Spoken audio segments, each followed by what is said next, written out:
கொடுக்கணுமா கொடுத்துரும், பேசணுமா பேசிடும், பங்கு கொள்ளணுமா பங்கு கொண்டுரும், கலந்து கொள்ளணுமா கலந்து கொள்ளும், அன்பை பகிர்ந்து கொள்ளணுமா பகிர்ந்து, விசாரிக்குமா விசாரிக்கும், அழுகுமா அழுகும், சிரிக்குமா சிரிக்கும், எல்லா வேலையும் செய்யும்.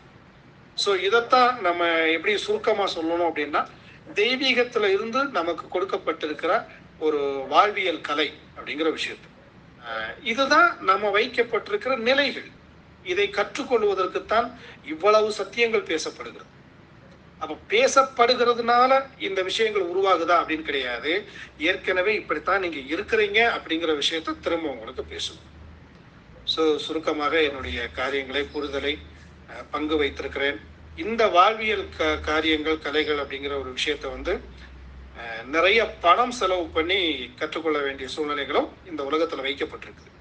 ஆனா நமக்கு எல்லாமே இலவசமாகவே இருக்கிறது அப்படிங்கிறதையும் ஞாபகப்படுத்திக் கொள்ளுகிறேன். ஓகே, தொடர்ந்து பேசுவோம். கத்த நல்லவர். உருவாகலை, அதுக்கு ஏன் டிஸ்டர்பா இருக்கு அதுவும் பேசினாரு. நான் அதை தனியா இன்னும் ஒன்று சில காரியங்களை சொல்லலாம்னு நினைக்கிறேன். இப்போ நமக்குள்ள இருக்குது, ஐக்கியப்படணும்னு ஆசைலாம் இருக்குது, ஆனால் பட முடியல. எல்லாரும் அந்த அளவுக்கு முன்னாடி உலக பிரகாரமாகவே பார்த்துட்டா, அதையும் சேர்த்து சொன்னாங்க. உலக பிரகாரமாகவே யாருக்குள்ளேயும் ஒரு அன்பு, நல்ல ஒருத்தருக்கு ஒருத்தர் இதாக விரும்பி பேசி பழகி இந்த காரியங்கள் இல்லை அப்படிங்கிற காரியத்தையும் நம்ம பார்க்குறோம். உண்மையாகவே அது இல்லை. அதுக்கு மெயின் காரணம் என்ன அப்படின்னு சொன்னால், மனிதன் ரொம்ப பிஸி ஆகிக்கிட்டே இருக்கு. அதுதான் மெயின். பல ஒர்க் அவுட்ல இருக்கிறான் மனிதன். பல விதமான பிஸி ஆயிடுறான்னா, முன்னாடி நீங்க பாத்தீங்கன்னா மனிதனுக்கு இவ்வளவு காரியங்கள் மனிதனுடைய பார்வையில, மனிதனுக்கான பொறுப்புகள்ல, மனிதன் டைம் பாஸ், கால நேரப்போக்குக்காக செலவழிக்கிறது, இதெல்லாம் இப்போ இருக்கிற மாதிரி முன்னாடி முதல்ல கிடையாது. உலக பிரகாரமா சில இருக்குல்ல, உலக பிரகாரமே பார்த்தீங்கன்னா பழைய ஆட்கள் குடும்பத்தில் உறவுகள் மேலே ரொம்ப கவனம் செலுத்துவாங்க. உறவுகளுடைய அந்த காரியங்கள் பழக்க வழக்கங்கள் நல்லா இருக்கும். இப்போ பார்த்துட்டீங்கன்னா வீட்டுக்குள்ளேயே இருந்தால் கூட பழக்கம் இருக்காது. அவங்க ஒருத்தர் பார்த்துக்கிற போகிறது இல்லை. ஏன்னா அதுக்கான தேவைகள் ஒரு வகையாக சந்திக்கப்பட்டுருச்சு. என்னன்னா, ஒருத்தர் சார்ந்து ஒருத்தருக்கு வரணும் அப்படிங்கிற காரியங்கள்லாம் முடிவுற்றது போல உலகத்துல நடக்குது. எல்லாமே சிலர் சொல்லுவாங்கல்ல, நீங்க யாருமே எனக்கு வேண்டாம், நானே இது பண்ணிக்குவேன் அப்படின்னு சொன்னா, அந்த அளவுக்கு சாதிச்சுக்கிறது போல இன்றைக்கு உலகங்கள் நிறைய கட்டமைக்கப்பட்டு வந்திருக்கு. நிறைய பேர் வாழ்ந்துடலாங்கிற மாதிரியான காரியம். எனக்கு யாருடைய சப்போர்ட்ல இல்லாம நான் வாழலாம், யாருடைய உதவியும் இல்லாம நான் இந்த காரியத்தை கடத்துக்கலாம் அப்படிங்கிற ஒரு மனநிலையை கொடுக்கறதுக்கு அவ்வளவு அவசியம். அதற்கான சப்போர்ட்டிவான காரியங்கள் நடந்தது. இப்போ அப்படி இல்லாட்டினாலும் ஒருத்தன் வாழ்ந்துட முடியும். ஏன்னா அதுக்கான தேவைகள் இருக்கு. முன்னாடி சொல்லுவாங்க, குடும்பத்துல சில சொல்லுவாங்கல்ல, மனைவி என்ன வீட்டை விட்டு போனாதான் தெரியும் ஒரு கணவனுக்கு பிள்ளைகளுக்கோ, இல்லாம இருந்தாதான் அந்த வீட்டுக்கு அவங்களால புரிஞ்சுக்க முடியும், தெரியும் அப்படின்னு. இன்னைக்கு நீங்க பாத்தீங்கன்னா போனாலும் பிரச்சனை இல்லை. என்ன அப்போ என்ன சொல்லுவாங்கன்னா, வீடை கொஞ்சம் பொறுப்பா பார்க்கறது, வைக்கிறது, சமையல் காரியங்கள் அப்படின்னா, இன்னைக்கு அதுக்கான வசதிகள் பல வகையா, எங்கேயோ சாப்பிட்டுக்கிட்டோம், எங்கேயோ போனோம், கிளீன் பண்ற காரியங்கள் வேற மாதிரியே இருக்கு, துணி துவைக்கிற காரியங்கள் மிஷின் இருக்கு, இந்த மாதிரி பல காரியங்கள் ஈஸி ஆக்கப்பட்டு விட்டது. அப்படிங்கும் போது எனக்கு ஒரு சக தேவை அப்படின்னு ஒரு நபர்கிட்ட இருந்து வரணுங்கிற மாதிரியான எதிர்பார்ப்பு மனிதனுக்கு குறைக்கப்பட்டு கொண்டே இருக்கிற ஒரு காரியம் இருக்கு. இது என்னன்னா, மனுஷனோடு மனிதன் அந்த சொல்றாங்களே, இப்போ போனை எடுத்து பயன்படுத்திட்டோம் அப்படின்னா, முன்னாடி ஒருத்தரை போய் கூப்பிடணும்னா நேரில் போய் கூப்பிட்டு வர்றதுக்கு, ஒருத்தர்கிட்ட ஒரு விசேஷத்துக்கு சொல்லணும்னா போய் சொல்லி எடுத்துட்டு வருவாங்க. இன்னைக்கு இங்கிருந்தே ஃபோன் பண்ணி இது பண்ணிடுவாங்க. அப்போ இந்த மாதிரியான வசதிகளும் இந்த மாதிரியான நேரம் நிறைய விரயமாகாதபடி இருக்குது. அதுக்கேற்ற மாதிரி நிறைய காரியங்களே எனக்கு சேர்த்துது. இப்போ பிஸியாக தான் இருப்போம் நம்ம எப்பவுமே. முன்னாடி வந்து பார்த்தீங்கன்னா ஒருத்தன் ஒரு ஏரியாவுக்கு போய் சில சம்பவங்களை கேட்டு தெரிஞ்சு மாறி வந்து இந்த மாதிரி தான் வாழ்க்கையில நடக்கும். ஒரு பொருளை வாங்கணும்னா அங்கே போய் மெனக்கிட்டு வந்து இருக்க மாதிரி அப்பவும் வாழ்ந்து கொண்டு தான் இருந்தாங்க. இன்னைக்கு நீங்க சொன்ன ஒரு சொடக்குல போன் பண்ண உடனே ஒரு ஆர்டர்ல ஒரு காரியம் வந்துருது. அதுக்காக நான் மெனக்கிட வேண்டியதில்லை. அப்போ எனக்கு இந்த தேவைகள் எல்லா காரியத்துக்குமே நான் மெனக்கிட வேண்டியதில்லை. ஆனாலும் நான் பிஸியா இருக்கிறேன் அப்படிங்கிற ஒரு நிலை இன்னைக்கு உலகத்துல உண்டாகி இருக்குது. அப்படின்னா எனக்கு டைம் பாஸ்க்கான காரியம் இல்லை, எனக்கு வேலை பளு காரியங்கள், இப்படி பல காரியங்கள் உலகத்துல மனிதனுக்கு மூழ்க சூழ்நிலைக்கு வந்துட்டான். இதுதான் சக மனிதனோட பழகுவதற்கான காரணத்துக்கு லேட்டா உலகத்துல பிஸியாகவும் இயந்திரத்தனமா ஆகுது அப்படின்னு சொல்றோம்ல. இந்த காரியங்கள் ஏற்பட ஏற்பட இது குறையும். இதுதான் நீங்க ஆவிக்குரிய காரியத்துக்கு போனீங்கன்னாலும் நம்ம ஃபெலோஷிப்பா நம்ம ஆவிக்குரியவர்களா இருந்து நம்ம ஐக்கியப்படுற காரியங்கள் நமக்கு குறையுது. அப்படிங்கிற போது மெயினா அவர் சொன்னார், வின்சென்ட் சொன்னார் இல்லையா, மாம்சீகமான காரியங்கள் நமக்குள்ள நிறைய அதுல போக்கஸ் ஆக ஆக என்ன ஆகுறது இல்லைன்னா, எனக்குள்ளாக இருக்கிற காரியத்துக்கு மேல் எனக்கு என்ன செய்ய முடியலன்னா தெரியல, செய்ய முடியலங்கிறத விட இப்ப நாமெல்லாம் எப்படி பேசுறோம்னா, உணர்த்தப்படுகிறவர்கள், தானாய் இயக்கப்படுகிறவர்கள், இயல்பாய் நடக்கக்கூடியவர்கள். இப்ப இயல்பான ஒரு காரியத்தை நான் புரிஞ்சுக்கிட்டேன் அப்படின்னா அந்த காரியத்துல நான் போகிறதுக்கு முழுமையான டைம் தேவைப்படல. உணர்ந்துட்டேன், பேசிட்டேன், ஒரு உணர்வு வந்துச்சு. ஆனா அதை காட்டிலும் நிறைய காரியங்கள் எனக்கு வந்து குமியுது. என்னுடைய கவனத்துக்கும் என்னுடைய பார்வைக்கும் என்னுடைய செயல்பாட்டுக்கும் பல காரியங்கள் வந்துடுறதுனால இது அப்படியே உள்ள இருக்குது. அதுக்கு மேல வேலைகள் நிறைய நடந்துச்சு. என் ஆவியின் உணர்வு வந்துருச்சு, உணர்ந்தேன். ஆனா அதுக்கப்புறம் என்ன மாம்சத்துல அறிவிலையும் எனக்கு பல காரியங்கள் வர்றதெல்லாம் அதை என்ன செய்திருக்குன்னா அப்படியே தனியே வச்சிருக்குது. அடுத்து இது செயல்படுது. அப்ப எனக்கு என்ன தெரியுதுன்னா, இங்க மறந்துட்டது போல இருக்கு. எப்பமாவது ஞாபகப்படுத்தணுங்கிற ஒரு நிலை உருவாகிற மாதிரி. அப்படின்னா மெயினா நமக்கு உண்டாகிற பிஸியான நிலைக்குள்ள வர்றோம். இதை குறைக்க முடியுமா அப்படின்னா இன்னைக்கு இருக்கிற உலகத்துல அப்படி முடிகிற மாதிரியான சூழ்நிலைகள் இல்லாத மாதிரி தான். இன்றைக்கு எனக்கு வேலைப்பளு குறைஞ்சிட்டு, ஆனா எனக்கு இன்னும் பல காரியங்கள் மேல எனக்கு தேவைங்கிற சூழ்நிலை உருவாயிடுச்சு. அது மேல கவனம் செலுத்தக்கூடிய நிலைக்கு தள்ளப்பட்டிருக்கு. என்னன்னு பார்த்தா ஒண்ணுமே இருக்காது, எதுவுமே அவசியமானதா இருக்காது. பாத்தீங்கன்னா பைபிள்ல சொன்ன மாதிரி தேவைன்னு ஒண்ணு உணவு, உடை, இதை மிஞ்சி மனுஷனுக்கு அவசியமானது எதுவுமே இல்லை. ஆனா இது சாதாரணமா வந்துருது. ஆனா மனுஷன் இன்னும் பிஸியா இருக்கிறான், இன்னும் பணம் சேர்க்கிறான், இல்லைன்னா இன்னும் என்டர்டைன்மெண்ட்னு பல காரியங்களை ரெடி பண்றான், மகிழ்விக்கிறதுக்காக பல காரியங்களை செய்யறான், மகிழ்ச்சியா இருக்கணும், சந்தோஷமா இருக்கணும்னு பல காரியங்களை செய்யறான். இது எல்லாத்துக்குள்ளேயும் போயிடும். இது இருக்கிறதுனாலேயே என்ன ஆகுது அப்படின்னா, என் ஆவிக்குள்ளாக இருக்கிற இந்த உறவு வந்து ஐக்கியங்கிறது தானாகவே உருவாக்கக்கூடியது. என் ஆவிக்குள்ள நான் உணர்ந்து பார்க்கறனாலே ஒரு எதை தான் தேடும் அப்படின்னா, ஒரு சகோதரனை, ஒரு அவயவத்தை தான் மெயினா தேடும்.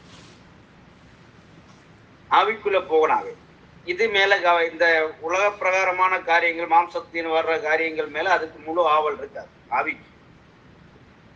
ஆனா நம்ம மாம்சத்து காரியத்துல நம்ம பல காரியங்களுக்கு போறோம் வாரோம்னா இது எனக்குள்ள வந்துகிட்டே தான் இருக்கு. இதை போறோம். இப்ப இதுல அனுபவிக்கிறது தவறு அப்படிங்கிறது இல்லை. இப்படிதான் செய்யணும், இப்படி இருக்கக்கூடாது, இதெல்லாம் பண்ணக்கூடாது அப்படிங்கிறது இல்லை. அப்படிதான் நம்ம பேசுது. எதையும் செய்யலாம். நீங்க சாப்பிடுறது, என்டர்டெயின்மெண்ட் பண்றது, இதெல்லாம் தவறானா தவறு கிடையாது, பாவமானா பாவம் கிடையாது அப்படிங்கிற கான்செப்ட்லயே இல்லை. ஆனா என்னன்னா என்னுடைய கவனங்கள் முழுவதும் இதுலயே இருப்பதனால இவைகள் எல்லாமே எதை சேர்க்காது அப்படின்னா சகோதரத்துவத்தை சேர்க்கறது இல்லை. என்ன தனிமையா என்னை சந்தோஷப்படுத்துறதுக்கு இதுதான் நமக்குள்ள என்ன படுத்துதுன்னா, நமக்குள்ள ஒரு சுயநீதிங்கிற மாதிரியான ஒரு காரியத்தை, நான் நல்லா இருக்கிறேன், நாங்க பெஸ்ட் அப்படிங்கிற மனநிலையை கொண்டு வந்துட்டு அப்படிங்கிறது என்ன ஒரு திசைக்கு கொண்டு போய்கிட்டே இருக்கும். அப்போ நான் எங்க போய் இது பண்ண முடியாது, இன்னொரு சகோதரனை சார்ந்து இருக்கிறதுக்கான நிலையை குறைக்கும். எல்லாருமே நான் என்னை முதற்கொண்டு நமக்கு இன்னைக்கு பல காரியங்கள் இருக்கிறோம். வேலையே இல்லாத மாதிரி இருக்கும், ஒரு செல்லுல போய் உட்கார்ந்துருவோம், உலக செய்தியை பார்த்துக்கிட்டு இருப்போம், வேற ஒரு காரியத்தை பார்த்துக்கிட்டு இருப்போம். இதெல்லாம் போயிட்டே இருக்கும்போது இது எல்லாம் வந்து உலகத்துல இப்ப எப்படி சொல்லலாம் அப்படின்னா 4 பேர் சகோதரர் அப்படின்னா 40 பேர் இருக்கிறாங்கன்னு வைங்க. இப்ப இந்த 4 பேரோட பழகுறதுக்கு கிடைக்கிற டைம் இந்த 40 பேருக்கும் பகிர்ந்து அளிக்க போகும்போது என்ன ஆயிடுதுன்னா இங்க எப்பமாதான் பார்த்தமா இருக்கும் இந்த சகோதரர். இப்ப 4 பேர் தான் நாம் ஃபெலோஷிப் பண்ணக்கூடியவங்களா இருக்கிறோம். மீதி 40 பேரையும் இந்த வாழ்க்கையில நம்ம சந்திக்கிறோம். அவர்களோட என்ன செய்யறோம்னா ஏதோ பண்ட மாற்று முறை எது பல காரியங்கள் நடக்கும். அப்ப இது பெருகி இருக்கிறதுனால இந்த 4 பேருக்கோடு என்னுடைய ஆவி தேடுதுல அதுக்கு என்ன நான் போகிற ஏரியா கொஞ்சமா இருக்கிறதுனால எனக்கு ஒரு தனிவு தெரியுது, நான் இல்லையோ ஐக்கியம் இல்லையோ அப்படிங்கிறது. இப்ப இதே இது நீங்க கிறிஸ்தவத்துல போனீங்கன்னா இததான் என்ன செய்யறாங்கன்னா இந்த ஃபெலோஷிப் கூடணும், இந்த ஐக்கியம் தான் பெருகணும், இந்த ஐக்கியம் பெருகக்கூடாது, உலகத்தை விட்டு நீங்க வெளியே வாங்க. ஏன்னா என்ன செய்யறாங்கன்னு நீங்க இதுல இருக்கிற வரைக்கும் இதுல உங்களால கூட முடியாது. மாம்ச சிந்தை அப்படின்னா உலக மனுஷர்களோடு நீங்க அதிக உறவாடினீங்கன்னா ஆவிக்குரிய சகோதரர்களோட உறவாடுறதுக்கு நேரம் கிடைக்காது. அப்ப இந்த உறவாடுறதுக்கு இதை தவிர்த்துருங்கன்னு ஒரு காரியம் வரும். அப்ப தவிர்த்துட்டு நாங்க வரும்போதே என்னன்னா என் மனசு இங்க வந்திருக்கு, நான் வந்திருக்கிறேங்க, என் மனசு அங்க இருக்கிறவங்க கிட்டதான் இருக்கு. உலகத்துல இருக்கிறவங்க கிட்ட அவங்க அப்ப வந்திருப்பாங்க, இப்ப வந்திருப்பாங்க, அதை செஞ்சிருப்பாங்க, அதை கொண்டு வந்திருப்பாங்க, இப்படி மனநிலை என்ன அங்க இருக்கும். இங்க வந்து சகோதரத்துவத்தை பழகுற மாதிரியான ஐக்கியம் இதுதான் வேஷமா மாறும். இதுதான் கிறிஸ்தவம் செய்யற காரியமா மாறும். இப்ப வேஷமா மாறாம இருக்கணும் அப்படிங்கும் போது என் ஆவி தேடுகிற ஒரு காரியத்தை, என் மனசு தேடுகிற காரியத்தை செய்யறதுக்கு நான் போனோம் அப்படின்னா இதெல்லாம் குறைக்கணுங்கிற மைண்டு நமக்கு வர வேண்டியது இல்லை. இது இருக்கதான் செய்யும். இது இருக்கிறதுனாலதான் நமக்கு இந்த குறைபாடு இருக்கு. ஆனா நீங்க இந்த இடத்துல இந்த வேஷம் இல்லாத நிலையில நீங்க ஒரு தடவை, ஒரு நாளைக்கோ ஒரு வாரத்திலேயோ ஒரு தடவை சந்திக்கிறீங்க, பழகுறீங்க, உங்க உறவு நீடிக்குது, உங்களுடைய ஃபெலோஷிப் இருக்கு அப்படின்னாலே இந்த ஃபெலோஷிப் என்ன ஆகிக்கிட்டு இருக்குன்னா ஆவியில வளர்ந்துகிட்டே தான் இருக்கும். இது குறையவே செய்யாது. ஆவிக்குள்ள நீங்க அந்த பழக்கம் இருக்கு இல்லையா. இப்ப நம்ம சொல்றோம்ல, எப்படி சொல்லலாம், சிலர் வெளியூர்ல இருந்து கூட நல்ல அண்டர்ஸ்டாண்டிங்ல இருப்பாங்க, வெளியூர்ல தான் இருப்பாங்க, சந்திப்பாங்க. ஆனா அவங்க மேல இவங்களுக்கு என்ன இருக்கும்னா ரிசனை உருவாக்கியிருக்கும். அவங்களுடைய பழக்கம் அவங்களை பார்த்தோன்னே ஆவல் கூட வரும். இதெல்லாம் பெருகுது அப்படின்னா தனக்குள்ளேயே என்ன செய்திருக்குன்னா உருவாகிக்கிட்டே தான் இருக்கும். அது அழிஞ்சு போயிருக்கிறார். கணவர் வெளியே இருந்தாலும் சரி, சகோதரர்கள் இருந்தாலும் சரி, அது அப்படியே என்ன செய்யிருக்குன்னா அந்த சொந்தம் பெருகிக்கிட்டே இருக்கும், மறக்காது. மறக்கிற நிலையே இருக்கு, நிறைய இருக்கு மறக்கும். மறக்காதவங்கள சொல்றேன். அதுதான் என்னன்னா மனப்பூர்வமா அவங்கள்ட்ட பழகிக்கிட்டு இருக்கிறது. இப்ப நம்ம ஆவியில பழகிக்கிட்டு இருக்கிறோம் அப்படிங்கிற போது என்ன ஆகிக்கிட்டு இருக்குன்னா உங்களுடைய நம்ம இருக்கிற 4-5 பேர் இருக்குன்னா நமக்குள்ள இருக்கிற அந்த ஃபெலோஷிப் ஐக்கியங்கள் நம்ம சகோதரனாகவே பார்க்கிற மனநிலை, உண்மையாகவே பழகுறோம், கை கொடுக்குறோம், உண்மையாகவே ஒருத்தருக்கு ஒருத்தர் மேல அக்கறைப்படுறோம். ஆனா ஒரு நாள், வாரத்துல ஒரு நாளோ 2 நாளோ இப்ப நமக்கு என்ன ஆயிருதுன்னா நம்ம விசாரிக்கல போகல அப்படிங்கிற மாதிரியான ஒரு மனநிலை இருக்கும். ஆனா அது இருக்கு, உண்மையான உண்மைதான், அது அந்த நிலையில தான் இருக்குது. ஆனா என்ன ஆகுது அப்படின்னா நான் இந்த மாதிரியான காரியங்கள், உலக மற்ற காரியங்கள், மற்ற பழக்கங்கள், மற்ற சொந்தங்கள், பந்தங்கள், இது எல்லாமே நம்மோட உறவாடி கொண்டு இருக்கு.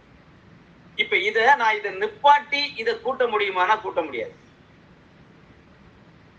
இதெல்லாம் நான் அவாய்ட் பண்ணிட்டு நான் போய் உறவு கொண்டுறலாம் அப்படின்னா அப்படி உறவு கொண்டுற முடியாது.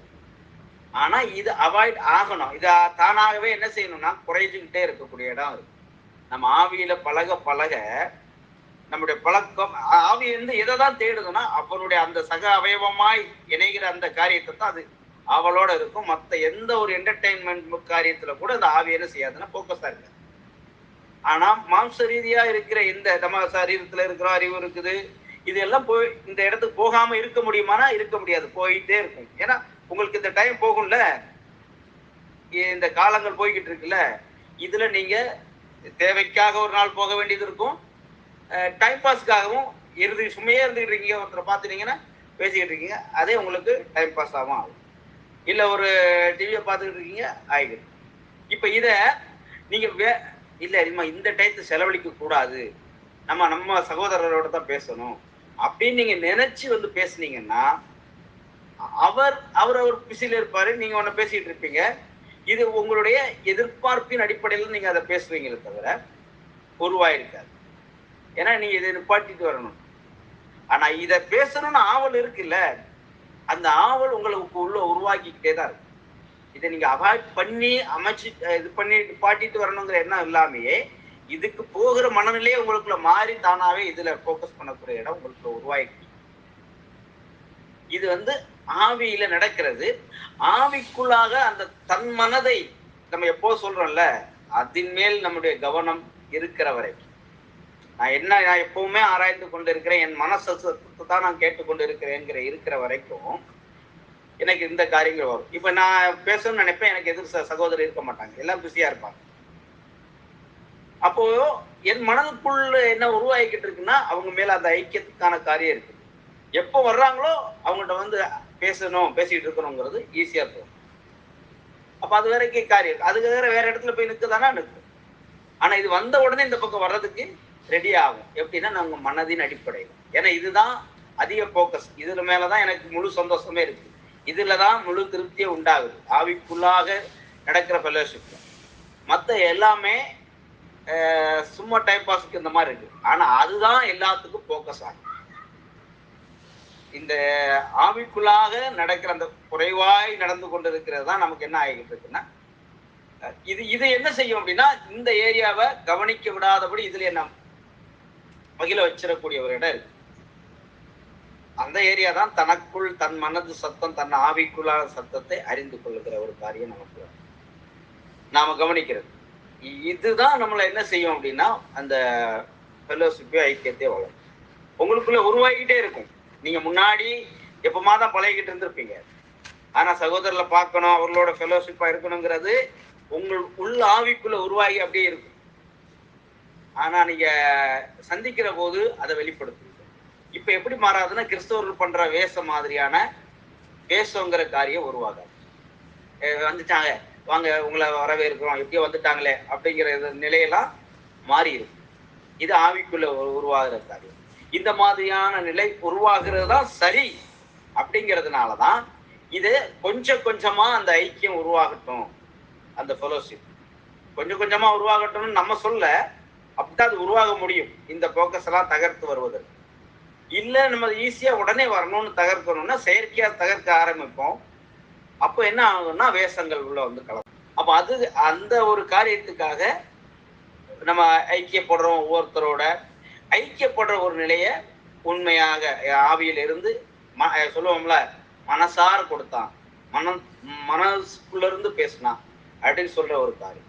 இது எனக்குள்ள இருக்கிற வரைக்கும் அது என்ன வளர்க்கதான் செய்யும். ஆனா கொஞ்சம் கொஞ்சமா தான் வளரும். ஏன்னா உலகத்துல அவ்வளவு நெருக்கடிகள் மனிதனுக்கு இருக்கு. நம்ம நினைப்போம் ஒண்ணுமே இல்லைன்னு. நீங்க பழைய நாட்கள் உள்ள வாழ்ந்த மக்களுக்கு நீங்க டைம் பாஸே பாத்தீங்கன்னா 1 மணி நேரம் அவங்களுக்கு ஒரு டைம் பாஸுக்காக எதிர்பார்ப்பாங்க, அவ்வளவுதான். அதுக்கு மேல டைம் பாஸ் வேணும்னு எதிர்பார்க்கவே மாட்டாங்க. மற்ற நேரம் ஃபுல்லா அவங்களுக்கு போயிடும். எப்படி போகும் அப்படின்னா அவங்களோட பழகிட்டு இருக்கிறது, அவங்களுக்கு என்ன வேலையும் குறைவா தான் செஞ்சிருப்பாங்க. இப்ப மாதிரி ரொம்ப வேலை செய்யறவங்க அப்போ இருக்க மாட்டாங்க.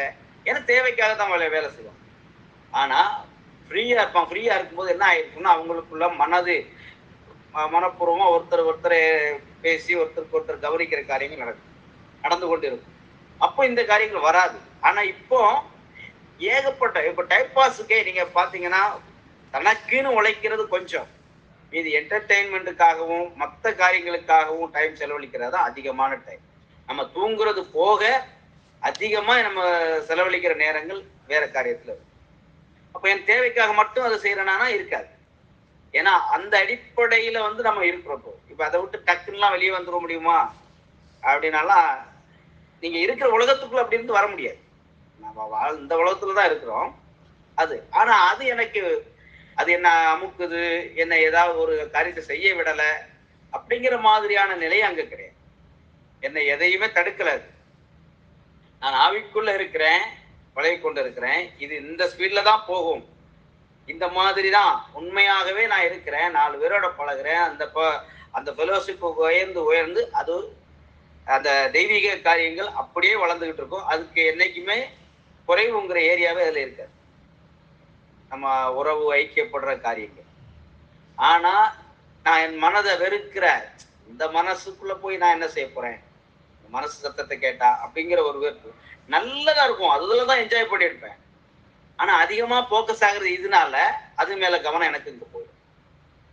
இப்ப நீங்க பாத்தீங்கன்னா ஏதாவது ஒரு சினிமாவே பாத்தீங்கன்னா ரொம்ப ஒரு புராண பிலிம் கூட ஒண்ணு பார்த்திருப்பீங்க.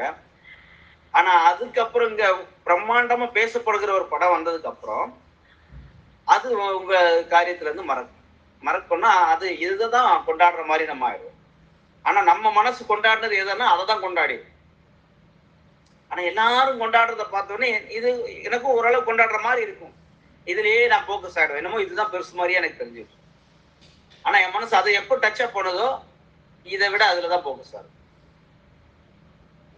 அப்போ அந்த இதுதான் நம்ம ஆவிக்குள்ளாக இருக்கிற அந்த சந்தோஷங்கிறதும் நமக்குள்ள இருக்கிற அந்த ஒரு புத்துணர்ச்சி அல்லது ஒரு வெற்றியான காரியம் அப்படின்னு சொல்ற காரியங்கள் அங்கதான் இருக்குது. அதுக்கு இவைகள் எல்லாத்தை காட்டிலும் என்ன நான் எனக்குள்ள நான் ஒரு தடவை பேசினேன்ல அது அப்படியே நான் வச்சிருக்கேன். அதுல எனக்கு எந்த மாற்று கருத்தும் இல்லை, எந்த விரக்தியும் இல்லை. அதுல நான் வளர்ந்துகிட்டே இருக்கிறேன்னா அது நமக்குள்ள அந்த ஃபெலோஷிப் இருந்து உருவாகிட்டே இருக்கு.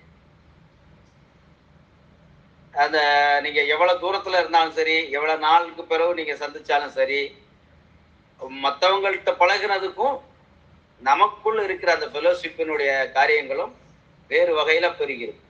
ஒரு சக சகோதரன் ஒரே குடும்பத்தாக பழகின அந்த நிலை நமக்குள்ள உருவாகுமானா உருவாயிடும்.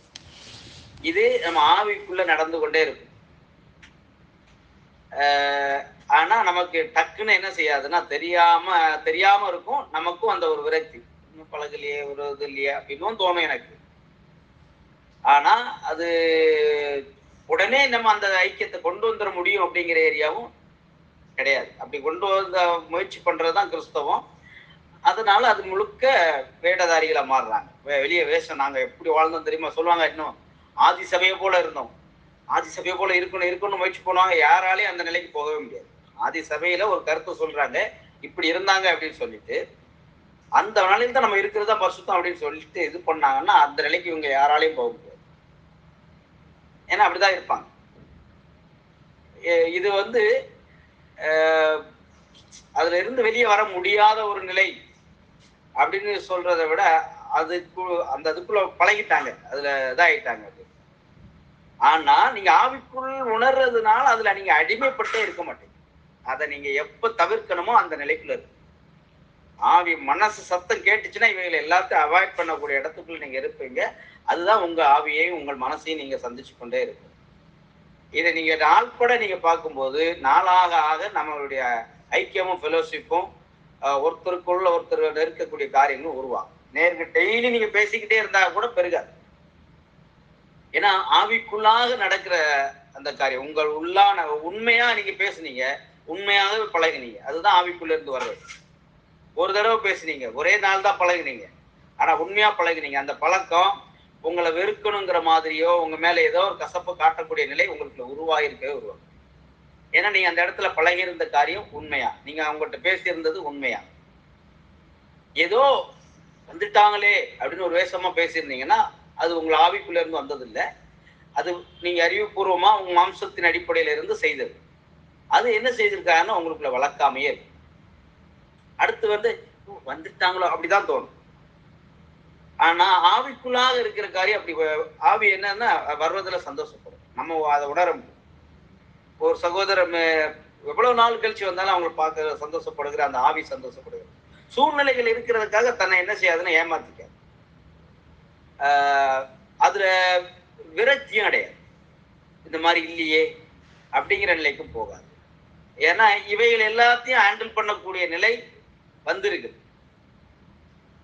இந்த ரொம்ப பிஸியான ஒரு காரியமா மனுஷனை வச்சிருக்கிறது, ரொம்ப அறிவுபூர்வமான மனுஷனா மாறினது, எல்லாம் தெரிஞ்ச மாதிரியான ஒரு காரியங்கள் நமக்கு உண்டானது, எனக்கு தேவைகள் எல்லாம் எனக்கு அவசியமானதெல்லாம் நான் உண்டாக்கிக்கிட்டேன் அப்படிங்கிற ஒரு நிலை, இது எல்லாம் தான் நமக்குள்ள இருக்கிற உறவுகளை குறைத்து கொண்டு இருக்கு.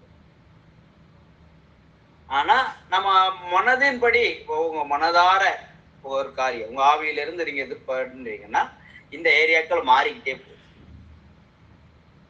இதன் மேல் இருக்கிற நோக்கங்கள் கவனங்கள் குறைஞ்சிக்கிட்டே வரும்.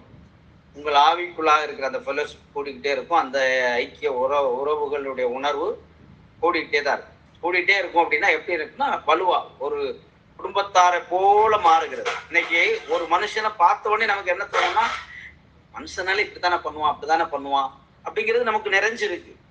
எப்படினாலும் மனுஷன் தானே, இப்படி ஏமாத்திடுவான், இப்படி பண்ணிடலாம், அவனுக்குள்ள உண்மையான தன்மை இருக்காது. ஏன்னா அப்படிதான் நம்ம பார்த்துருக்கோம். இப்ப இது நம்ம ஆவி அந்த ஏரியாவை கரெக்டா பார்த்தாலும் டக்குன்னு அறிவு போய் அதை தான் போக்கஸ் பண்ணிக்கிட்டே இருக்கும். அப்ப அந்த ஏரியா வந்து மிங்கிளாக விடாத ஒரு நிலை. அப்ப அதை டக்குன்னு போய் நீங்க மிங்கிளாக ட்ரை பண்ணீங்கன்னா வேஷம் போடுற மாதிரி ஆயிடும். அப்ப அது உங்கள் மனது அந்த ஏரியாவை உயிர் கொடுத்துட்டாலே அது என்ன ஆயிருக்கும்னா பெருகிக்கிட்டே இருக்கும். அந்த ஆவியுடைய சத்தத்தை நான் கேட்க ஆரம்பிச்சிட்டேன் அப்படின்னாலே ஆவிக்குள்ளாக இருக்கிற காரியங்கள் பெருகிக்கிட்டே இருக்கும். அதுல இருக்கிறது ஐக்கியம், ஃபெலோஷிப்பு, இந்த உறவுகளை, சகோதரத்துவத்தை இது பண்றத அது செயல்படுத்தும். அது அந்த ஆவிக்குள்ள அதுதான் இருக்கு. அப்ப அதை நான் அறிந்து அதுக்கு உயிர் கொடுத்துட்டேன். அதுதான் நம்ம என்ன சொல்றோம், மெயினா பைபிள்ல சொல்லப்படுகிறதுன்னா ரட்சிப்பு அப்படின்னா உயிர் மீட்சி அப்படிங்கிற ஒரு காரியம். இந்த ஆவி என்ன செய்யப்பட்டிருக்குன்னா, இது வரைக்கும் தூங்கி கொண்டிருந்து இல்லை மறுத்திருந்த நிலையில இருக்கிறது உயிர் கொண்டுருச்சு. அதை நான் கொஞ்சம் உணர்ந்தாலே போதும், அந்த உணர்வை நான் கவனிக்கிறேன், அதை நான் எப்பவும் கவனிச்சுக்கிட்டே இருக்கிறனாலே கண்டிப்பா என்ன ஒரு இடத்துக்கு கொண்டு போகும். இந்த காரியங்கள் எல்லாமே என்னை விட்டு விலகிக்கிட்டே இருக்கும். கட்டாயம் இது இருந்தாதான் முடியும், இது இல்லாம முடியாது இப்படிங்கிற சூழ்நிலை இருக்குமானா இருக்கும். ஆனா அது போய்கிட்டே இருக்கும். இருந்தா தானே வாழ முடியும், உலகத்துல இது இல்லாம வாழ முடியாது, எப்படி இவங்களோட இல்லாம இருக்க முடியாது, நம்ம கூட இருந்தவர்களை தவிர்க்க முடியாது அப்படிங்கிற நிலை. உடனே தவிர்த்துட்டு வந்தோம்னா அது நம்ம மனசு பாதிக்கிற நிலைக்கு கொண்டு போகும். ஆனா இவைகள் எல்லாரோட நீங்க இதை பண்ணிட்டு இருக்கிறீங்க. ஆனா உங்க ஆவிக்கு சத்தத்தை நீங்க கேட்டு செயல்படுத்த ஆரம்பிச்சிருக்கீங்க. அது கொஞ்ச நேரம் அந்த ஆவிக்கு அதுக்கப்புறம் தான் சந்தோஷம் கிடைக்கும். இந்த ஆவியோட பேசக்கூடிய 4 சகோதரர்கள் ஒரு நேரம் தான் கிடைச்சிச்சு. அதுக்கு நீங்க போக்கஸ் கொடுத்துட்டீங்கனாலே அது என்ன ஆயிடுச்சுன்னா உயிர் கொடுத்துக்கிட்டு இருக்கீங்க, அது வளர்ந்துகிட்டே தான். அது உள்ள அந்த ஃபெலோஷிப் உருவாகிட்டே இருக்கு. நீங்க பழகுற அந்த உண்மையான காரியங்கள் மனசார ஒரு காரியத்தை செய்யறீங்கன்னா அப்படி ஆகிட்டே இருக்கு. அப்ப இது தவிர்க்கப்பட்டுக்கிட்டே, இது மட்டும்தான் நம்ம செய்ய முடியும். இது அந்த ஏரியாவை கொண்டு வரும். நமக்கு இல்லைன்னு நினைக்கிறது ஒரு பக்கம், இல்லாம இருந்துகிட்டே இருக்குன்னு நினைக்கிறது ஒரு பக்கம். இது ரெண்டையுமே நாம நமக்குள் பார்த்து அதை பார்க்க அது கரைந்து போகும். நம்ம பார்க்கறதுல மெயினே என்னன்னா, யார் செய்யறது சரி, யார் சொல்றது சரி அப்படிங்கிறது இல்லாம எனக்குள்ளாக இருக்கிற அந்த மனது சத்தத்துக்குள்ள எல்லாமே பர்ஃபெக்டா இருக்கு. அதுதான் கிறிஸ்துங்கிற காரியம், அதுதான் தெய்வீகம். அங்க நேர்த்தியா பர்ஃபெக்டா நல் சுபாவங்கள், நல் காரியங்கள், நல் ஒழுக்கங்கள், நம்ம இது உலக பிரகாரமா சொல்லப்பட்ட காரியங்கள் அத்தனை அதுக்குள்ள இருக்கு. அதுக்கு அதை போக்கஸ் பண்ணும் போதுதான் இவையெல்லாம் வரும். ஆனா கொஞ்சம் கொஞ்சமா தான் வரும். அதை நம்ம டக்குன்னு எதிர்பார்க்க முடியாது. ஏன்னா நம்ம அதை அந்த அளவுக்கு அந்த அறிவெல்லாம் வெறுத்து அறிவை விட்டுட்டே வாழ முடிஞ்சிரும் அப்படின்லாம் நம்மளால சொல்ல முடியாது. நீங்க எவ்வளவுதான் சொன்னாலும் உங்க அறிவு உங்களுக்கு ஒவ்வொரு காரியத்துக்கும் அறிவு ஆலோசனை கொடுத்துக்கிட்டே இருக்கும். சொல்லுவாங்கல்ல, கொஞ்சம் ஞானமா செயல்படணும் அப்படிங்கிறது. மனசு ஒண்ணு சொல்லியிருக்கோம், எனக்கு இதுதான் தோணுச்சு ஆனாலும் கொஞ்சம் ஞானமா செய்வோம் அப்படிங்கிறது அறிவு டக்குன்னு பல காரியங்களை முன்னிறுத்தி செய்ய வச்சிருக்கோம். அப்ப அதை செஞ்சுக்கிட்டு இருப்போம். ஆனா எனக்குள் மனசு சத்தத்துக்கு நான் முக்கியத்துவம் கொடுக்க தவிர்க்காம நான் அதை பிடிச்சிருக்கேன் இல்லையா, அது என்ன வளர்த்துக்கிட்டே இருக்கும். இதெல்லாம் நான் என்ன செஞ்சிருப்பேன், சகிச்சிருப்பேன், ஏத்துக்கிட்டு இருப்பேன், பெருசா எடுத்துக்க மாட்டேன். ஆனா இந்த வளர்ச்சியை மட்டும் நான் பெருசா எடுத்துக்கிட்டேன்னா அது என்ன வளர்த்துக்கிட்டே தான். அதுதான் நமக்குள்ளாக இந்த ஐக்கியத்தை பெருகுச்சு.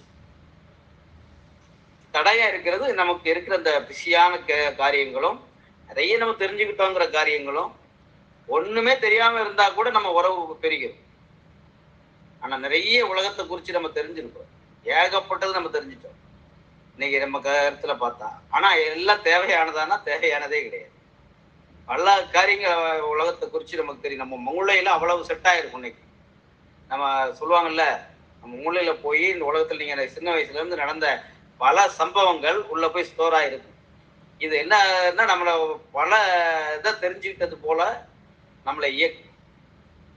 அந்த காரியங்கள் என்ன செய்ய விடாதுன்னா, என் மனசு இயல்பா இயங்குவதற்கு நிறைய தடை, நிறைய காரியங்களை ஸ்டாப் பண்ணிக்கிட்டே இருக்கும்.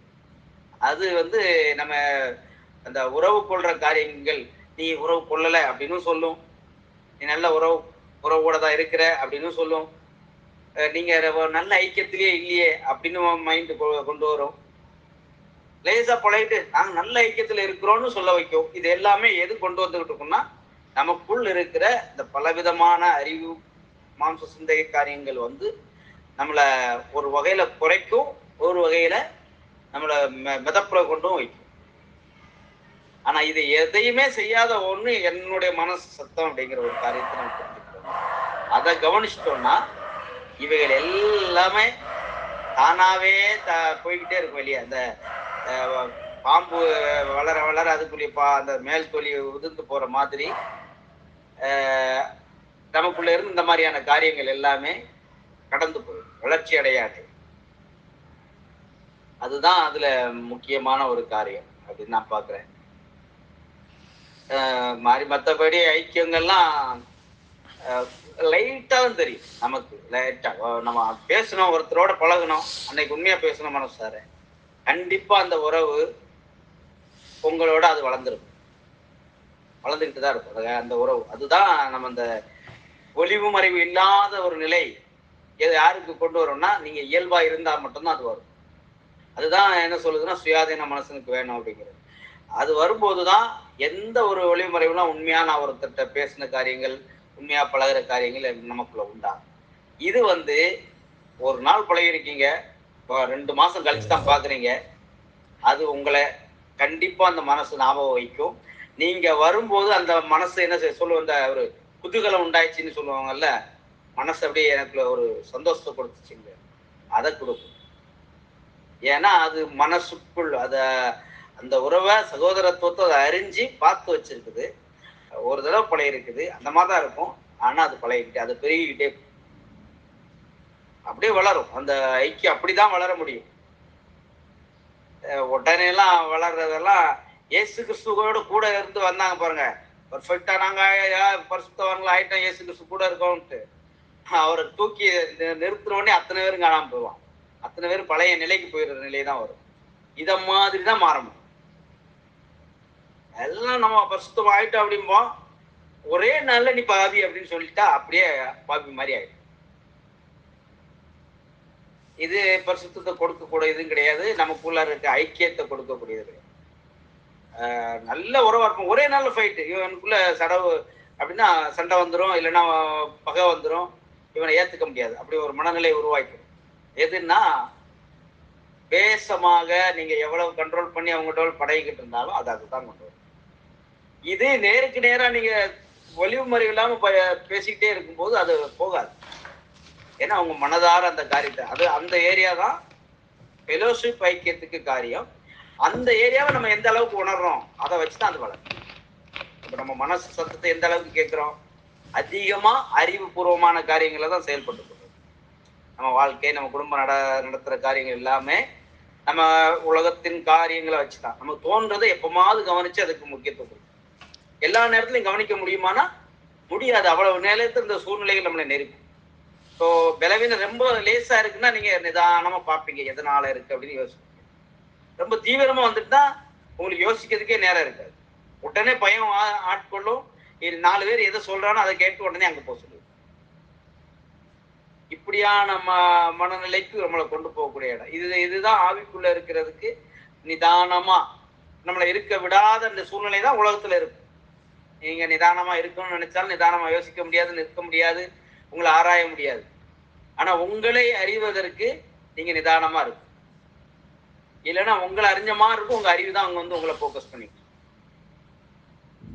அப்ப எல்லா இடத்துலயும் எனக்கு ஒரு நிதானம் உருவாகிறது தான் நம்ம என்ன செய்வோம்னா அந்த ஆவிக்குள்ள இருக்கிற காரியத்துல நம்மளை வளர்த்துக்கிட்டே. இதுதான் இந்த ஏரியாவில் பார்க்கணும் அப்படின்னு நான் யோசிக்கிறேன். மறைவந்த காரியங்கள் வில்சன் பிரதர் நிறைய காரியங்கள் சொன்னார். பார்த்து செய்யப்படுற ஒரு காரியம் வந்துச்சுன்னா, இப்போ பிரசங்கத்தில் பிரசங்கிக்கப்படுறாங்க இல்லையா, நீங்கள் கர்த்தர் நிமித்தமாக உதவி செய்யுங்க, கர்த்தருடைய பயத்தோடு உதவி செய்யுங்க, அன்பு செய்யுங்கன்னு. இந்த நிலையே தப்பு. இந்த நிலையை போதிக்கிறதே தப்பு. இதை நம்ம ஏற்றுக்கொள்றதே முதல்ல அங்கே நம்ம விழுந்துட்டோம். அங்கே நம்ம மாமிசத்தினுடைய செயல்பாட்டுக்குள்ளே விழுந்துட்டோம். நம்ம ஆவி நிலைக்குள்ளே அன்பை செய்கிறோன்னா செய்யுங்க, பண்ணுங்க, அந்த ஒரு நிலை இருக்கு இல்லையா? இப்போ நமக்குள்ள நம்ம இப்போ கிறிஸ்துவுடைய சாயலாய் நாம் இருக்கிறோம்னா ஆட்டோமேட்டிக்காகவே அது வரும். அந்த ஒரு நிலை நம்ம இடத்துல கடந்து போயிட்டே இருக்கும். அதை குறித்து சந்தோஷப்படுறதோ, துக்கப்படுறதோ, பெருமை பாராட்டுறதோ அந்த நிலையே இல்லை. அதெல்லாம் தாண்டி வேற எங்கேயோ போகும். ஸோ இதுதான். இப்ப எதிர்பார்ப்பு இல்லாம ஒருத்தங்கள்ட்ட நம்ம அன்பு செலுத்துறோம்னா, என்னோட இது கொடுத்து வாங்கி நான் யாருக்குமே ஒரு நல்ல டியரஸ்ட் ஃப்ரெண்டா இருந்தா நான் கொடுத்து அப்படி ஃப்ரெண்ட் அன்பை நேசிக்கணும்னு யோசிக்க மாட்டேன். ஆனா ஃப்ரெண்ட்ஷிப் நீண்டுட்டே தான் இருக்கும். ஆனா குடுக்கல் வாங்கல் நமக்குள்ள எப்ப வருதோ அப்போ முறிவுதான் வரும் பணத்தினால.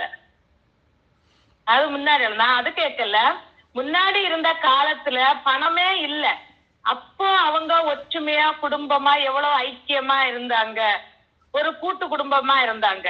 ஆனா இன்னைக்கு இந்த அன்ப இந்த பணம் தான் தடுக்குதான்னு கேக்குறேன். பணம் வந்ததுனாலதான் எல்லாருடைய அன்பும் தணிந்து போச்சா? ஒருத்தருக்கு ஒருத்தர் அந்த பேசுறது கிடையாது. எல்லாருமே பணத்துக்காக தான் ஓடுறாங்க. நானும் என்ன வேலைக்கு போறதுக்கு பணத்துக்கு தான், டைம் இல்ல, பேச டைம் இல்ல. முன்னாடி இருந்ததுக்கு இப்பவும் எது அது நம்ம தடுக்குது? பணம் தானே. பணத்தினால தானே ஒருத்தர் ஒருத்தர் பேசாம இருக்கிறாங்க. எல்லாமே ஒரு இதாட்டே வந்திருக்குது. இப்போ முன்னாடி உள்ள நாட்கள்ல இருந்த நம்ம சின்ன பிள்ளைகளை நினைச்சு பார்ப்போம், எப்படி இருந்தோம், ஒண்ணுமே தெரியாம இருந்தோம், எவ்வளவு சந்தோஷமா ஜாலியா இருந்தோம். ஒரு பொசிஷன் வரும்போது தானே எல்லா டென்ஷன் நமக்குள்ள வருது. அதே போல உள்ள வாழ்க்கை நமக்கு இப்ப கிடைக்கலையே. அததான் நான் யோசிச்சு பாக்குறேன். முன்னாடி நம்ம இருந்த நாட்கள்ல கல்யாணத்துக்கு முன்னாடி இருந்ததுக்கு அப்புறமா இருக்கிறதுக்கும் உள்ளது எவ்வளவு வித்தியாசமா இருக்கு. அப்ப உள்ள வாழ்க்கை வாழ்ந்து அது என்ன ஜாலியா இருக்கும் அப்படின்னு யோசிக்கிறேன். யாரோ கதவு தட்டணும் பாரு. சிஸ்டர், இது இப்போ இங்க மட்டும் இல்லை, அப்போ மட்டும் இல்லை. சரி, இப்போ மட்டும் அந்த பணத்தினால சேர்றது அந்த காரியம் கிடையாது. அது அப்பவும் இருக்க தான் செய்யுது. இப்போ நமக்கு நான் பேசுனது என்னென்னா, நம்ம ஃபேமிலியில் பைசா இருக்கிறதுனால தான் அவங்கள்ட்ட பேசுகிறேன், அவங்களோட நான் ஐக்கியமாக இருக்கிறேன். அந்த நிலை இருக்கணும்னா எனக்கு தெரிஞ்ச வரைக்கும் அப்படி ஒரு நிலை நம்ம ஃபேமிலியில் இல்லை. ஆனால் வெளியே இந்த மாதிரி நிலை இருக்குன்னா, இந்த நிலை எல்லா இடத்துலையும் சுற்றி இதுதான் இருக்குது. பணம் இருந்தால் தான் அவங்க இடத்துல நான் பேசுவேன், நல்லா பேசுவேன், பணம் இல்லைன்னா பேச மாட்டேன். அந்த நிலை இருக்குன்னா 100க்கு 100 அந்த நிலை கடந்து போயிட்டு தான் இருக்குது. ஆனால் நம்மளுடைய ஃபேமிலியில் நான் அப்படி எதுவும் பார்க்கல இது வரைக்கும். நான் அப்படி யாருக்கிட்டையுமே அந்த ஒரு சுவாபத்தை, அப்போ மற்ற சின்ன சின்ன காரியங்கள்லாம் ஓகே, நம்ம அதோட காரியங்கள் இருக்குது. ஆனால் இந்த பணம் இருக்கிறதுனால தான் நான் அவங்ககிட்ட பேசுகிறேன், பணம் இல்லாதனால தான் அவங்ககிட்ட நான் பேசலை. அந்த ஒரு சுவாபம் நம்மளுடைய ஃபேமிலியில் இருக்கான்னு பார்த்தீங்கன்னா, அது நான் பார்த்த அளவுக்கு, அதாவது நான் கிட்டத்தட்ட ஒரு 4-5 மீட்டிங்கு ஒன்றா ஐக்கியமாக சேர்ந்துருக்கோம் இல்லை. கன்னியாகுமரியில் கூடிகை, ஊட்டியில் கூடிகை, முட்டத்தில் கூடிகை அப்படின்னு சொல்லலாம். கன்னியாகுமரி 2-3 வாட்டி கூட்டியிருக்கோம். அந்த இடத்துல பார்க்கும்போது எனக்கு அந்த மாதிரி ஒரு இது, ஏன் பேசுறதுன்னு செய்கிறது ஒரு விஷயத்தை ஒருத்தவங்களுக்கு உதவி செய்கிற காரியத்துலையும் கூட முகம் சுழிச்சியோ இல்லாட்டினா ஒரு மாதிரியோ நான் பார்த்ததில்லை, எனக்கு பார்த்த அளவில். மற்றபடி எனக்கு தெரியல.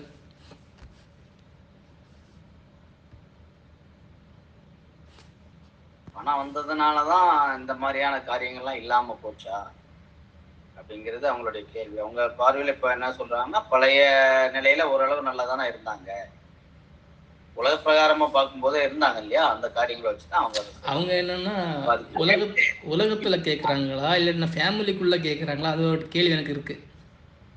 நம்ம ரெண்டையும் சேர்த்தே கேட்கறாங்க. அவங்க பொருட்படுத்துறது முன்னாடி இருந்துச்சு அப்படிங்கிறது உலகத்தை வச்சு சொல்றாங்க. உலகத்துல முன்னாடி பழைய ஆட்கள் இந்த மாதிரி பார்த்துருக்கலாம். ஏன்னா பழைய நாட்கள் அப்படிதான் இருந்தது. மக்களா ஒன்று சேர்ந்து இருக்கும்போது செஞ்சிருக்கிறாங்க.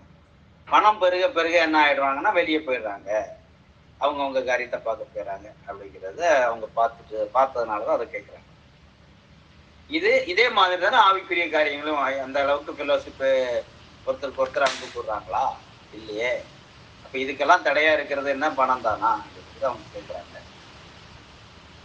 பணம்னு ஒரு இடத்துல சொல்லலாம். அதை தான் நம்ம என்ன சொல்றோம்னா, பல வகையில மனுஷனுக்கு பல அறிவு பெருத்துருச்சு, பல காரியங்கள் வந்துருச்சு, வேற வேற நிலை உருவாயிடுச்சு. இதெல்லாம் அதுக்கு காரணமா இருக்கு. பழகிறதுக்கு, ஐக்கியப்படுறதுக்கு, அந்த மாதிரியான காரியங்கள். ஒரு வகையில பண காரியங்கள் இருக்கதான் செய்யுது, இல்லைன்னு சொல்ல முடியாது. மற்ற காரியங்களும் இருக்கு.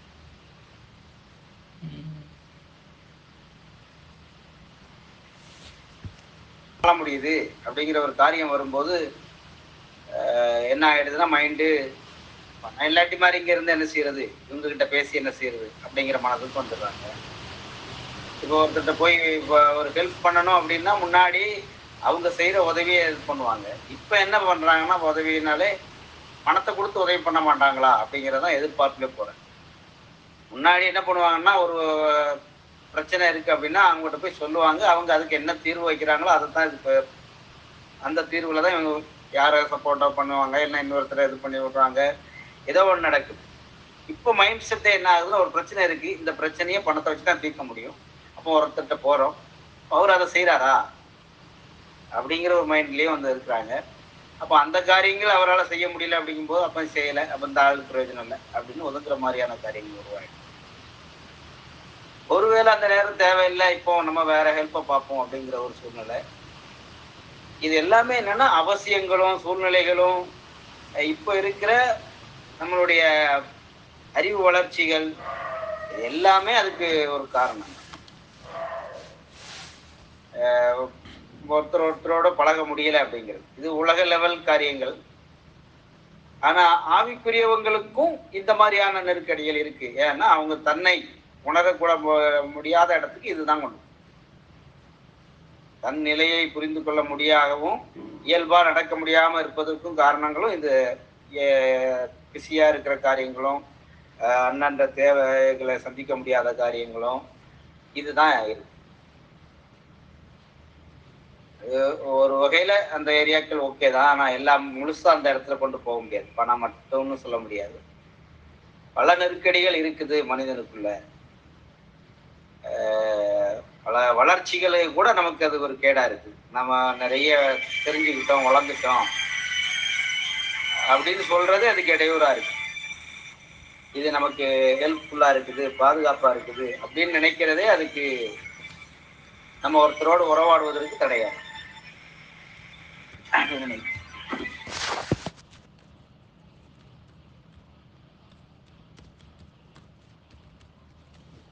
நம்ம அந்த ஆவிக்குரிய நிலையிலிருந்து பாக்குறோம். இது வந்து நம்ம அதாவது அந்த ஸ்பிரிச்சுவல் பீயிங்ன்றதுக்கு நம்ம தேவையில்லைன்றது இருந்தாலும், இப்ப நம்ம இந்த பூமியில உலகத்துல வாழ்றப்ப இப்ப படம் என்ற ஒரு காரியம் வந்து நிறைய இடத்துல நம்மள இன்ஃப்ளூயன்ஸ் பண்ணிட்டு தானே இருக்கு. நம்மள பாதிக்க வைக்கிறதுன்ற அது கரெக்டான மாதிரி எனக்கு தெரியல. ஸோ அந்த மாதிரி இருக்குல்ல. ஸோ அது வந்து நம்ம எப்படி எடுத்துக்கணும்ன்றதான் அந்த மாதிரி தான் வச்சு நான் கேட்டேன். இப்ப அதுக்கு அதான் ஏசுராஜனா அவ்வளவு நேரம் பேசுனதெல்லாம் வந்து என்ன சொல்றேன்னா, இல்ல நமக்கு தேவைன்னு ஒண்ணு இருக்கு அப்படின்னு ஒரு கான்செப்ட கொடுக்குறாங்க. அது கான்செப்ட் அவர் கொடுக்குறாரு அப்படிங்கிறதுக்காக சொல்லல, அதுதான் வாஸ்தவமான உண்மை. நமக்கு தேவை அப்படிங்கிற ஒரு விஷயங்கள் இருக்குது. ஏன்னா இந்த உலகத்துல இப்போ சரீரம் அப்படிங்கிற ஒரு அமைப்பை வச்சு உடம்பு சரியில்லை அப்படிங்கிறதோ, கல்யாணமோ, சாவோ எதுவா இருந்தாலும் இன்றைக்கு தேவை அப்படிங்கிற ஒரு விஷயம் இருக்குது. அதுக்கு செலவு பண்ணப்பட வேண்டிய, இப்ப நம்மளுடைய கூடுகை அப்படிங்கிறது நம்ம எல்லாருமே ஒவ்வொரு இடத்துல இருக்கிறோம். ஆனா எல்லாருமே ஆன்லைன்ல நாங்க இருக்கிறோம், கிறிஸ்துவின் சிந்தையோடு நாங்க இருக்கிறோம் அப்படின்னு எல்லாம் சொன்னாலுமே இந்த நெட்டு போடுறதுக்கும் நமக்கு ஒரு அமௌண்ட் அப்படிங்கிறது, பணம்ங்கிறது தேவைப்படுது. இதை தாண்டி நாங்க ஆவியில சஞ்சரிச்சு கொண்டிருக்கிறோம் அப்படிங்கிறது ஒரு பக்கம் இருக்குது. நம்மளுடைய சிந்தைகள் ஒருவருக்கொருவர் இணைக்கப்பட்ட அந்த நிலைகள்ல தான் இருக்குது. இருந்தாலும் சரீர முகங்களை பார்ப்பதற்கு நம்ம ஒரு நெட்டு செலவு பண்றோம், அதுக்கு பணம் கட்டணும் அப்படிங்கிற மாதிரி தேவைகள் இருக்குது. உதாரணத்துக்கு இப்ப நம்மளுடைய ஊட்டி கூடுகை கிட்டத்தட்ட ஒரு வருஷத்துக்கு அப்புறம், மேக்சிமம் எனக்கு தெரிஞ்ச ஒரு வருஷம் இருக்கும், இந்த எல்லாருமே ஒன்னா பாக்குறதுக்கான ஒரு வாய்ப்புகள் இதுக்கு தேவைகள் அப்படிங்கிற ஒரு விஷயம் இருக்கும்போது எனக்கு 3 பைபிள் வசனங்கள் தான் ஞாபகம் வந்துச்சு. ஒண்ணு, பணம் எல்லாவற்றிற்கும் உதவும் அப்படிங்கிற ஒரு விஷயம். இந்த உலகத்துல நமக்கு தேவைப்படுகிற, நாம உயிர் வாழ்வதற்கு அப்படிங்கிறது, ஏன்னா ஆத்துமா வாழ்வதற்கு தேவையான ஒரு அப்பம் அப்படிங்கிறது நமக்குள்ள இருந்து வரக்கூடிய வார்த்தை. ஆனா சரீரம் வாழ்வதற்கு தேவையான சூழ்நிலைகளை உருவாக்கி கொள்வதற்கும் இருப்பதற்கும் என்ன தேவைன்னா பணம் அப்படிங்கிறது கண்டிப்பா தேவை அப்படிங்கிற ஒரு விஷயம். தேவை அப்படிங்கிறத அவசியம் அப்படிங்கிற அந்த லிஸ்ட்ல தான் வருமே தவிர அனாவசியம் அப்படிங்கிற ஒரு லிஸ்டுக்குள்ள போகாது அப்படிங்கறது நான் நினைக்கிறேன்.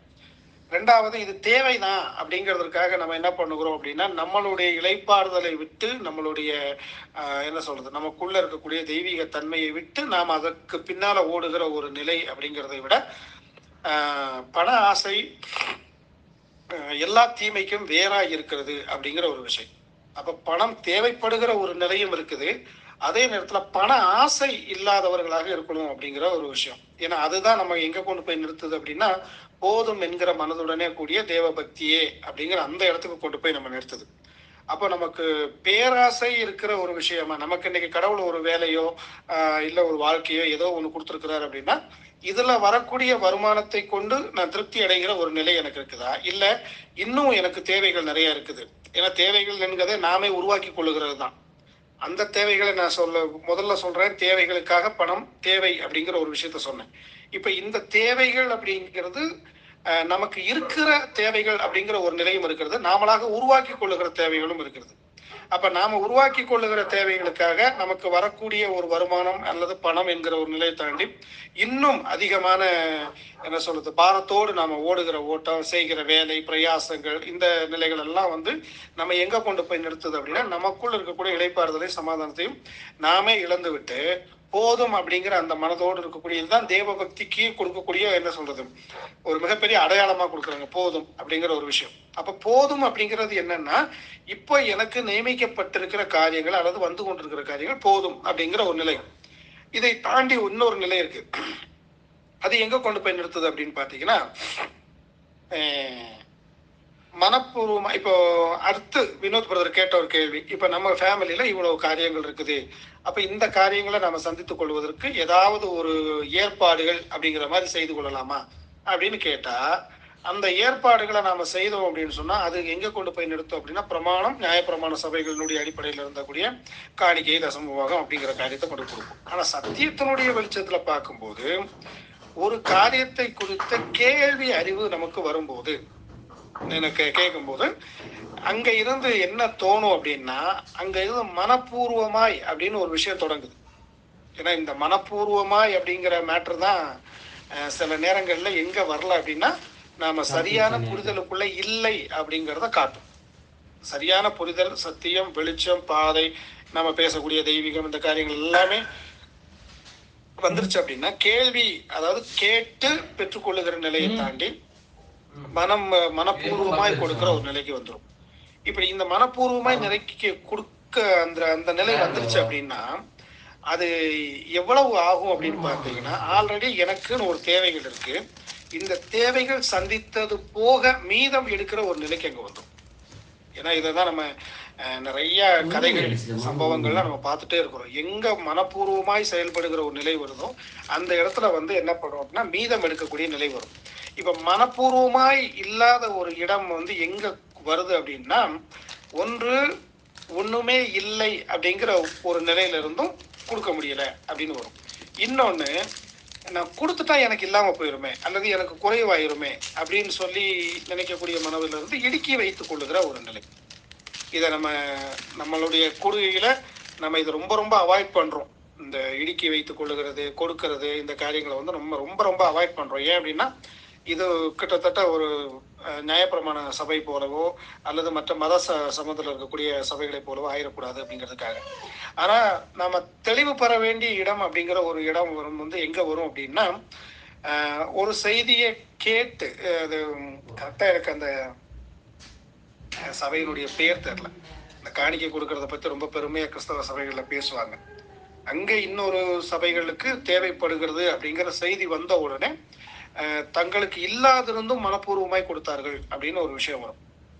அப்போ இல்லாதிருந்தும் கொடுக்கிற ஒரு நிலை இருக்குன்னா, இப்ப நம்மளுடைய நிலைகளை பார்க்கும்போது இல்ல அதனால கொடுக்கல அப்படின்னு தேற்றிக் கொள்ளுகிற ஒரு நிலையா, அல்லது எனக்கு குறைவாயிரும், நான் இனி அதுக்காக நான் பிரயாசப்படணும், ஓடணும் அப்படிங்கிற ஒரு நிலையா, இது எல்லாத்தையும் ஒரு கேள்விக்குரிய வைத்துட்டு 3 காரியம்தான். பணம் எல்லாத்துக்கும் தேவைப்படுது, ஆனா பண ஆசை நமக்கு அறவே தேவையில்லாத ஒரு விஷயம். இது ரெண்டுக்கும் நடுவுல இருந்து எனக்கு மனப்பூர்வமாய் அப்படிங்கிற ஒரு விஷயத்த நாம செய்யும் போது, எனக்கா இருந்தாலும் சரி, நானா இருந்தாலும் செய்யும் போது என்ன நடக்கும் அப்படின்னு சொன்னா, குறைவுகள் நீங்கி மீதம் எடுக்கிற ஒரு நிகழ்வு வரும். அப்ப நம்ம கொடுக்கக்கூடியது அப்படிங்கிறது வந்து குறைவோ அதிகம் இவ்வளவு அப்படின்னு சொல்லி ஒரு ஃபிக்ஸ் பண்ணதெல்லாம் கிடையாது.